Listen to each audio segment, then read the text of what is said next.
मैं राकेश वाल्मीकि और आप देख रहे हैं खबरें दिन भर की। अपने क्षेत्र की ताजा तरीन खबरों को देखते रहने के लिए बने रहें मेरे साथ में। आगरा को जैसे ही प्रदेश सरकार के द्वारा अनलॉक किया तो नियमों का उल्लंघन करने वाले वाहन चालकों के खिलाफ पुलिस ने भी सघन चेकिंग अभियान चला दिया। बाइक सवारों के खिलाफ पुलिस ने बड़ी कार्रवाई की। बाइक पर 2 सवारियां मिलने पर की गई कार्रवाई, हेलमेट न लगाने पर की गई कार्रवाई। पुलिस ने तकरीबन 50 दोपहिया वाहनों को किया सीज। मौके पर लगी वाहन चालकों की भीड़। पुलिस कार्रवाई से वाहन चालकों में हड़कंप मचा हुआ। आगरा के थाना ताजगंज क्षेत्र के अमर होटल तिराहे का पूरा मामला है, जहां पर आज जैसे ही शहर में अनलॉक किया गया तो लोगों की भीड़ बड़ी संख्या में सड़कों पर और बाजारों में उमड़ने लगी। लेकिन पुलिस ने लॉकडाउन का उल्लंघन करने वाले और बेवजह से घरों से बाहर निकलने वाले लोगों के खिलाफ सघन चेकिंग अभियान चलाया। 2 सवारी मोटरसाइकिल पर सवार होने वाले लोगों के खिलाफ चालान किए, जिससे वाहन चालकों में हड़कंप मच गया। बड़ी संख्या में वाहन चालकों की भीड़ लग गई। क्या परेशानी है? अब आप क्या चाहते हैं? भैया जैसे जो गाड़ियां जा रही हैं उन्हें छोड़ दिया जाए, जाने दिया जाए। जब ऊपर से परमिशन 2 लोगों की है तो 2 लोगों को जाने दिया जाए। भाई अगर जा रहा है, चलो महसूस हो रहा है आपको कि गलत है, तो 2 लोगों को बोलो भाई देखो आगे से मत जाएगा, क्योंकि अगर आप जा रहे हो तो वापस लौट जाओ। आगे इस चीज पर निषेध है। लाखन सिंह जी है। लाखन सिंह जी बताइए। मैं फिरोजाबाद से का निवासी हूँ। मेरे बहनों ही एक्सपायर हो गए हैं अभी, आज सवेरे ही। उसमें हम आए थे 2 लोग। मेरा बच्चा है, मैं, हेलमेट है, कागज़ हैं, डॉक्यूमेंट सभी हैं, लेकिन वहाँ के लिए जाने से रोक दिया गया है। जबकि जो मैंने पेपर में ही पढ़ा कि जो मुख्यमंत्री जी माननीय योगी जी का पेपर में लिखा हुआ है कि 2 लोग जा सकते हैं, एक जिला से 2 लोग विशेष परिस्थिति में। लेकिन किसी अधिकारी ने आपकी कोई भी बात नहीं सुनी? कुछ भी, अरे मोबाइल फ़ोन कर रही है। मनोज कुमार है। समस्या क्या है? आप लोग यहाँ पर भीड़ क्यों लगाए हुए हैं अमर होटल के पास में? पुलिस ने गाड़ी पकड़ रखी है। हाँ। और माननीय योगी जी जो मुख्यमंत्री है उत्तर प्रदेश के, उन्होंने बोला है कि एक गाड़ी पर 2 लोग जा सकते हैं, एक जिले से दूसरे जिले में जा सकते हैं। ठीक। और जब जा सकते हैं, हम लोग सारे जो सैनिटाइजर है, ग्लव है, मास्क है, हेलमेट है, गाड़ी के पूरे पेपर हैं, उसके बावजूद भी अगर हमें रोका जा रहा है तो इस मतलब पुलिस अपना गुंडागर्दी भी दिखा रही है। सीधी सी बात है, पुलिस प्रशासन को तो कुछ सोचनी चाहिए ना। इतनी सारी भीड़ के अंदर कोई एक व्यक्ति, कोई प्रशासन बिल्कुल ही मतलब गुंडागर्दी कर रहा है। रट्ट मार रहे हैं, रट लेकर भगा रहे हैं, ना डॉक्यूमेंट देख रहे हैं, ना कुछ नहीं, गाड़ी सीज कर रहे हैं कि हम सीज करें, नहीं माना। वाल्मीकि शक्ति युवा मंच के कार्यकर्ताओं के द्वारा गरीब लोगों को खाद्यान्न वितरण करने का काम पिछले लगातार लंबे समय से किया जा रहा है। आज इसी कड़ी को आगे बढ़ाते हुए मंच के अध्यक्ष दिनेश डागौर के नेतृत्व में पार्षद के माध्यम से गरीब लोगों को खाद्यान्न वितरण किया गया, जिसमें संरक्षक बॉबी लाले, राजकुमार। जी आपका शुभ नाम? मेरा शुभ नाम दिनेश डागौर है। मैं वाल्मीकि शक्ति युवा मंच से अध्यक्ष हूँ। और आज जो राशन वितरण हुआ है जी हमारे क्षेत्र के पार्षद राजेंद्र माहौर जी की तरफ से हुआ है जी। वो लगातार गरीबों की मदद में लगे हुए हैं और हमारा पूरा संगठन वाल्मीकि शक्ति युवा मंच गरीबों की सहायता में लगा हुआ है। और लगातार हम ये प्रयास में लगे हुए हैं कि कोई परिवार भूखा ना सोए। अपने प्रधानमंत्री जी के आह्वान पर हम ये कार्य कर रहे हैं। लगातार हमारा प्रयास है कि कोई परिवार भूखा ना हो। बहुत अच्छे। बबलू भाटिया सहित बड़ी संख्या में कार्यकर्ता मौजूद थे। इस बारे में जानकारी देते हुए मंच के अध्यक्ष दिनेश डागौर ने बताया कि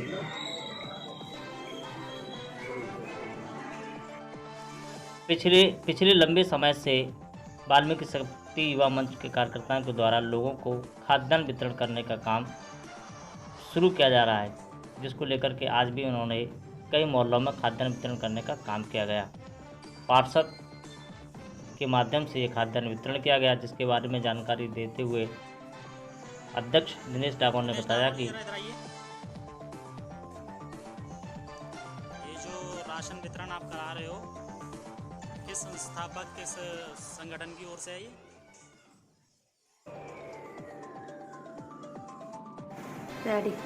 मैं दिनेश डागौर, वाल्मीकि शक्ति युवा मंच से महानगर अध्यक्ष।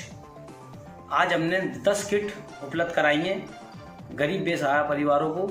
और इसमें हमारे क्षेत्र के पार्षद राजेंद्र जी को मैं बहुत बहुत धन्यवाद देता हूँ, एसवी सिंह बघेल जी को बहुत बहुत धन्यवाद देता हूँ, जो कि लगातार ऐसे प्रयास कर रहे हैं, गरीबों तक राशन किट पहुँचवा रहे हैं। और इस कार्य में हमारी टीम वाल्मीकि शक्ति व मंच भी पूरे जोर शोर से काम कर रही है। अब तक करीब 500 किट उपलब्ध करा चुकी है गरीब लोगों को, आगे भी कराती रहेगी। और हम सभी शहरवासियों को धन्यवाद देते हैं। इस कार्य में हमारी टीम के जितने भी नौजवान हैं जो कार्य कर रहे हैं लगातार, मैं उन सबका धन्यवाद देता हूँ। मैं दिनेश डागोर, वाल्मीकि शक्ति व मंच से महानगर अध्यक्ष। आज हमने 10 किट उपलब्ध कराई हैं गरीब बेसहारा परिवारों को, और इसमें हमारे क्षेत्र के पार्षद राजेंद्र जी को मैं बहुत बहुत धन्यवाद देता हूँ, एसवी सिंह बघेल जी को बहुत बहुत धन्यवाद देता हूँ, जो कि लगातार ऐसे प्रयास कर रहे हैं, गरीबों तक राशन किट पहुँचवा रहे हैं। और इस कार्य में हमारी टीम वाल्मीकि शक्ति व मंच भी पूरे जोर शोर से काम कर रही है। अब तक करीब 500 किट उपलब्ध करा चुकी है गरीब लोगों को, आगे भी कराती रहेगी। और हम सभी शहरवासियों को धन्यवाद देते हैं। इस कार्य में हमारी टीम के जितने भी नौजवान हैं जो कार्य कर रहे हैं लगातार, मैं उन सबका धन्यवाद देता हूँ। प्रधानमंत्री जी और माननीय मुख्यमंत्री जी को मैं धन्यवाद ज्ञापित करूंगा कि इन्होंने ऐसे वर्ग की चिंता करी जो पिछले 65-70 दिन से लॉकडाउन होने के कारण से उनके काम कारोबार बंद थे, और जितने भी दुकान मालिक थे, शोरूम के लोग थे, उनमें कार्यरत जितने भी कर्मचारी काम कर रहे थे, श्रमिक काम कर रहे थे, उनके सामने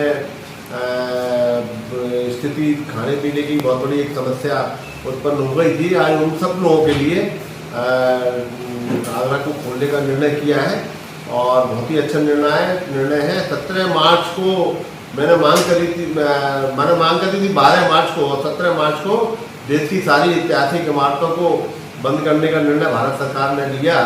अब चूँकि धीमे धीमे करके सब चीज़ें ओपन हो रही हैं, खुल रही हैं, ट्रेनों का आवागमन हुआ है, बसों भी चलने का हुआ है, फ्लाइट भी शुरुआत हो रही है, इंटरनेशनल फ्लाइट भी चालू होने की संभावना बन रही है। और 30 जून को लॉकडाउन 30 जून तक का है। तो मेरा भारत सरकार से अनुरोध है कि धीमे धीमे करके इसकी भी समीक्षा कर ली जाए, बुलडोज के आधार पर समीक्षा कर ली जाए कि जो ताजमहल सहित देश की जितनी भी इमारतें हैं जो बंद चल रही हैं, उनको भी अगर खोला जाएगा तो बहुत सारे लोगों को रोजगार इसमें मिलेगा। जो बेरोजगारी की समस्या इससे जुड़े हुए लोगों की है वह दूर होगी, क्योंकि एक माहौल अब बदलाव की ओर जाना चाहिए। और जब माहौल बदलेगा तो लोगों में काम कारोबार के लिए लोगों को आना जाना फिर शुरू हो ही जाएगा। और इंटरनेशनल फ्लाइट जब शुरू कर रहे हैं, अंतर राज्यीय फ्लाइटों को अगर शुरू कर रहे हैं, तो मुझे लगता है कि देश की इमारतें जो बंद चल रही हैं, ऐतिहासिक इमारतें हैं, उनको भी अब खोलने पर भारत सरकार को विचार करना चाहिए। राजस्व भी बढ़ेगा, और उससे जो बहुत बड़ा रेवेन्यू भारत सरकार को मिलता है, और वह भी रेवेन्यू मिलना शुरुआत हो जाएगी। और धीमे धीमे करके एक नॉर्मल माहौल की तरफ भारत सरकार को जाना चाहिए, जिसको हमारे प्रधानमंत्री जी बहुत ही गंभीर है, और वो इस दिशा में देश को ले जाना चाहते हैं। मैं विश्व के अंदर जितनी भी ये कोरोना महामारी के कारण से परेशानियां आई हैं, अगर मैं बात करूं तो सबसे कम परेशानियों में होते हुए हमारा भारत देश निकला है। इसके लिए मैं प्रधानमंत्री जी इसके लिए साधुवाद उनको करता हूं, माननीय मुख्यमंत्री को इसके लिए मैं साधुवाद करता हूं। आगरा के थाना ढोकी क्षेत्र के अंतर्गत ग्राम पंचायत ढोकी मुटनई मेवली कला में आज तेज रफ्तार से आंधी और मूसलाधार बारिश से तबाही मचा दी। आंधी की गति करीब 130 किलोमीटर प्रति घंटे की रफ्तार थी, जिससे किसानों को हरी सब्जियों की खेती नष्ट हो गई, जिससे सभी किसान फसल को देखकर दहशत में आ रहे हैं। और इस मूसलाधार बारिश और तेज गति वाली आंधी ने कई मकानों को नुकसान पहुंचाया है। विद्युत सप्लाई के पोल भी धराशायी होने से विद्युत सप्लाई ठप हो गई है। कई जगह पेड़ पौधे धराशायी हो गए हैं। बहुत सारे पंछी मारे गए। उधर महामारी चक्र चल रहा है, इधर ये मौसम नहीं जीने दे रहा है। 2 दिनों में तेज आंधी और मूसलाधार बारिश ने तबाही मचा दी है। कई गांवों में पानी की मूसलाधार बारिश और आंधी से परेशान ग्रामीण नगला, इंदर नगला, आमान, जयनगर, गढ़ी डौकी, मुटनई, मेवली कला आदि गांव में तबाही के मंजर देखे जा सकते हैं।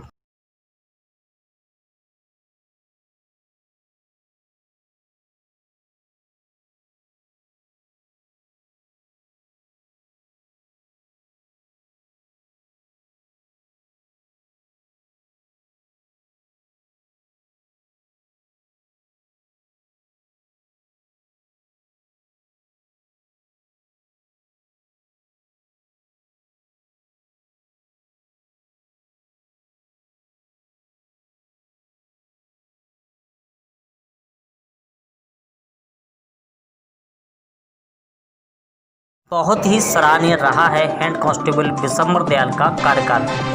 अंबा थाने में पुलिस परिवार ने दी भावभीनी विदाई।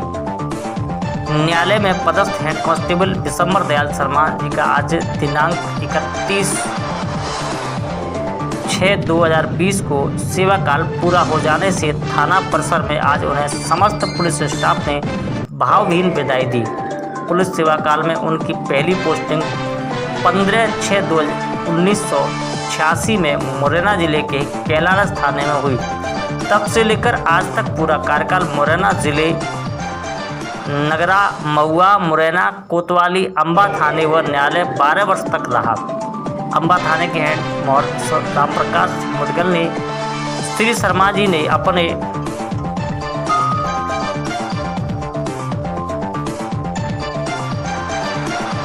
हमेशा थाने से लोहे न्यायालय तक पुलिस के विभाग के साथियों की हमेशा मदद की। उनके कार्यकाल में हमेशा याद रहेंगे। सभी साथियों ने माला, शॉल, श्रीफल देकर उनके कार्यकाल की सराहना की।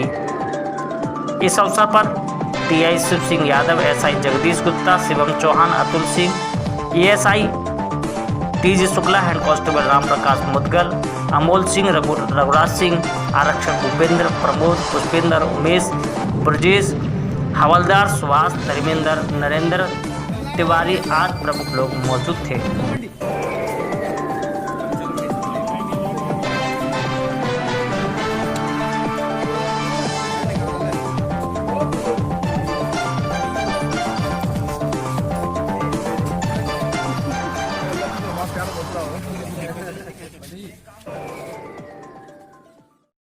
मुंबई से आकर होम क्वारंटीन में रह रहे 3 मजदूर हुए कोरोना पॉजिटिव। श्रावस्ती में लगातार कोरोना संक्रमितों की संख्या बढ़ती जा रही है, जिसको लेकर स्वास्थ्य विभाग में हड़कंप मचा हुआ है। वहीं गैर प्रांतों से बड़ी संख्या में प्रवासी मजदूरों का आना भी काफ़ी चिंता का विषय है। श्रावस्ती जिले में लगातार कोरोना पॉजिटिव मरीजों की संख्या बढ़ती जा रही है। जनपद में सबसे पहले 3 कोरोना पॉजिटिव मरीज 22 अप्रैल को निकले थे। इसके बाद जनपद में कोरोना पॉजिटिव मरीजों की संख्या में निरंतर वृद्धि हुई है। आज फिर 3 कोरोना संक्रमित मरीजों की पुष्टि हुई है। एक मल्हीपुर थाना क्षेत्र का है, जो पिछले दिनों 26 मई को मुंबई से घर पहुंचा था। 2 लोग भिनगा कोतवाली क्षेत्र के हैं, जिन्हें स्वास्थ्य विभाग ने थर्मल स्कैनिंग के उपरांत होम क्वारंटीन कर दिया था और जांच के लिए सैंपल लखनऊ भेजा था। आज तीनों की रिपोर्ट पॉजिटिव आई है, जिससे स्वास्थ्य विभाग में हड़कंप मचा हुआ है। गांव को पूरी तरह सील कर दिया गया और गांव को हॉटस्पॉट घोषित कर दिया गया। वहीं जनपद में अब तक 32 कोरोना पॉजिटिव केस हो चुके हैं। वहीं 13 कोरोना पॉजिटिव मरीज सही होकर अपने घर जा चुके हैं। कोरोना पॉजिटिव निकला है, कहाँ का है, कौन है? लौकिया ग्राम सभा में केशव राम पुत्र माधवराम, उम्र 17 साल। ये 24 तारीख को बॉम्बे से आया हुआ था। इसको 28 तारीख को सैंपलिंग कराया गया था। तो कल डेट 31/5/2020 को इसको सैंपलिंग रिपोर्ट आई तो पॉजिटिव पाया गया। इस गांव में कंटेनमेंट करके गांव को सील कर दिया गया है। बाकी उसको सैंपलिंग का L1 फैसिलिटी में गाँव में शिफ्ट किया जा रहा है। बाकी कॉन्टेक्ट फैमिली और जो टेबल हिस्ट्री था उनका सैंपलिंग कराया जा रहा है।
लेन देन को लेकर दो पक्षों में हुआ पथराव, सोशल मीडिया पर हुई वीडियो वायरल। जनपद हापुड़ के थाना सिंभावली क्षेत्र के गांव बेट में पैसे के लेन देन को लेकर हुए पथराव का वीडियो सोशल मीडिया पर वायरल हो रहा है। वायरल वीडियो में दोनों तरफ के जमकर पथराव किया जा रहा है। वहीं पैसे के लेन देन के चलते हुए इस पथराव में कई लोग घायल होने भी बताए जा रहे हैं। फिलहाल पुलिस इस पूरे मामले की जांच में जुट गई है। जानकारी के अनुसार गांव बेट के दो पक्षों में कुछ पैसे के लेन देन बताया जा रहा है और पैसे के लेन देन को लेकर ही दोनों पक्षों में कहासुनी हो गई। कहासुनी इस हद तक पहुंच गई कि दोनों पक्षों की तरफ से भारी संख्या में लोग आ गए और फिर एक दूसरे पर पथराव करने लगे। वहीं पुलिस द्वारा बताया जा रहा है कि मेहताब नाम के एक युवक ने 52,000 की एक भैंस ली थी, जिसका लेन देन का मामला काफ़ी दिनों से चल रहा था। इसी लेन देन को लेकर बेट गांव में दोनों पक्ष आमने सामने भिड़ गए, जिसके बाद इनकी वीडियो सोशल मीडिया पर वायरल हो गई और वीडियो वायरल होने के बाद पुलिस वायरल वीडियो की जांच कर रही है। इस बारे में जानकारी देते हुए अपर पुलिस अधीक्षक सर्विस कुमार मिश्र ने बताया कि थाना सिंभावली क्षेत्र गांव बैट में पथराव हुआ था दो पक्षों में, क्या मामला है, क्या पुलिस ने कार्रवाई की है?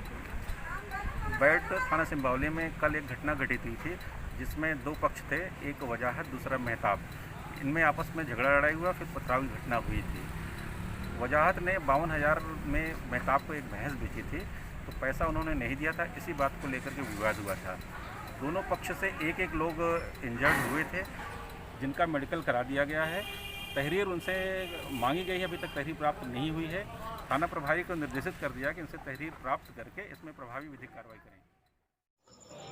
आज 29 मई दिन शुक्रवार को किसानों के मसीहा पूर्व प्रधानमंत्री स्वर्गीय चौधरी चरण सिंह की 33वीं पुण्यतिथि के अवसर पर राष्ट्रीय लोकदल के द्वारा मथुरा के अलग अलग शहर में समस्त सम्मानित नेतागण व सामाजिक कार्यकर्ताओं अनुयायियों ने जगह जगह चौधरी साहब की मूर्ति पर पुष्पमाला पहनाई।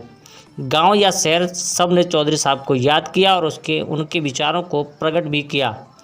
कोरोना महामारी के कारण एकत्रित न हो सके, लेकिन सबने अपने अपने घरों पर ही चौधरी साहब को याद किया। प्राप्त जानकारी के अनुसार जाजमपट्टी चौराहा पर सुरेश भगत जी के नेतृत्व में तमाम किसानों ने चौधरी चरण सिंह जी की मूर्ति पर माला पहना करके उन्हें याद किया। उधर कलेक्ट्रेट पर बनी चौधरी साहब की प्रतिमा पर जिलाध्यक्ष रामरस पाल पूनिया राष्ट्रीय लोकदल के नेतृत्व में पुष्पमाला पहनाकर हवन किया गया और उन्होंने किसानों की हितैषी ही नहीं, किसानों की आवाज़ को बुलंद करने वाले महान प्रधानमंत्री बताया। हमारे साथ हैं राष्ट्रीय लोकदल के वरिष्ठ नेता वार्ड नंबर 20 से जिला पंचायत प्रतिनिधि आदरणीय सुरेश भगत जी। भगत जी, आज क्या प्रोग्राम है? चौधरी साहब की मूर्ति पर जो माला अर्पण आपने किया है। पुण्यतिथि है। चौधरी चरण सिंह पूर्व प्रधानमंत्री देश के रहे, गृह मंत्री रहे और सूबे के 2 बार चीफ मिनिस्टर रहे। गरीब के रहनुमा रहे, किसानों की मसीहा रहे। एक ऐसे देश के प्रधानमंत्री रहे जो नहर बम्बों पर, पटरियों पर, गाड़ी पर व्हीकल नहीं चला करते थे। जो चौधरी साहब की देन थी, जो आज किसान हम सब लोग नहर बम्बों पर चल रहे हैं। आज गरीब मजदूर उन्हें याद करता है, तो आप कैसा महसूस करते हैं क्षेत्र की जनता के बीच में जब चौधरी साहब की याद आपको आती है? उनका कोई किस्सा ऐसा सुनाइए जो क्षेत्र की जनता भी याद करे आपके सोशल मीडिया के माध्यम से। उनका सीधा साधा किस्सा है कि चौधरी साहब प्रधानमंत्री होते हुए भी उनके बेटा कई बार मंत्री रहे। आज उनके पास मकान भी नहीं है अपने घर का, किराए के मकान में। माननीय जयंत चौधरी एक ऐसे ईमानदार आदमी थे जिन्होंने जब सांसद थे, जो निधि आती थी उसका जो बोर्डों का पैसा लगता था वो भी विकास कामों में लगाया। माँ पिता पिता पिता बूढ़ा, वो बहुत नहीं तो थोड़ा थोड़ा। आपके साथ कौन कौन उपस्थित रहा इस माला अर्पण में? हमारे साथ उपस्थित हैं हमारे शिव कुमार जी जो युवा नेता हैं, हमारे संतोष राणा जी, हमारे अंशु प्रधान जी और हमारे सज्जन सिंह जी, कल्याण सिंह जी, जौजी पंच जी, मगोरा के सभी जाजमपट्टी के, गोपालपुर के, हमारे नगराधीश श्याम बाबा जी, सभी लोग हमारे साथ हैं। और हमने ये पुण्यतिथि, लॉकडाउन चल रहा है, वैसे 144 धारा लगी हुई है, लेकिन चौधरी साहब मसीहा हम अपने नियमानुसार अपने माल्यार्पण किया है। धन्यवाद। सड़क हादसे में बाइक चालक की हुई मौत, एक घायल। देश अनलॉक होते ही सड़कों पर रफ्तार का कहर देखने को मिलने लगा, जिसके चलते सड़क हादसे में बाइक सवार एक युवक को ठोकर मार दी, जिससे एक युवक की मौके पर मौत हो गई। वहीं एक युवक गंभीर रूप से घायल हो गया। घटना यूपी के श्रावस्ती जनपद के कोतवाली भिनगा के हसनापुर के पास की है, जहां सिरसिरिया से सिंगौला वापस जा रहे बाइक पर सवार 2 लोगों को पीछे से तेज रफ्तार से आ रहे ट्रक ने जोरदार ठोकर मार दी, जिससे बाइक चालक अभिषेक पाठक 20 वर्ष की मौके पर ही दर्दनाक मौत हो गई, जबकि बाइक पर सवार दीपक मिश्रा 18 वर्ष गंभीर रूप से घायल हो गया। सूचना पर पहुंची पुलिस ने घायल युवक को 108 एम्बुलेंस से जिला अस्पताल भिजवाया, जबकि मृतक के शव को पोस्टमार्टम के लिए भेज दिया। वहीं वाहन मौके से फरार हो गया है। पुलिस जांच पड़ताल में जुटी हुई है। कहाँ जा रहे थे आप लोग? मैं सिरसिया से आ रहा था। सिरसिया से कहाँ जा रहे थे? तो इधर से जा रहे थे, ट्रक किधर से आ रहा था? सिरसिया से आ रहा था, उधर से ट्रक आ रहा था। कहाँ पर हुआ एक्सीडेंट? तो जिस तरफ से आप जा रहे थे उसी तरफ से आ रहा था ट्रक?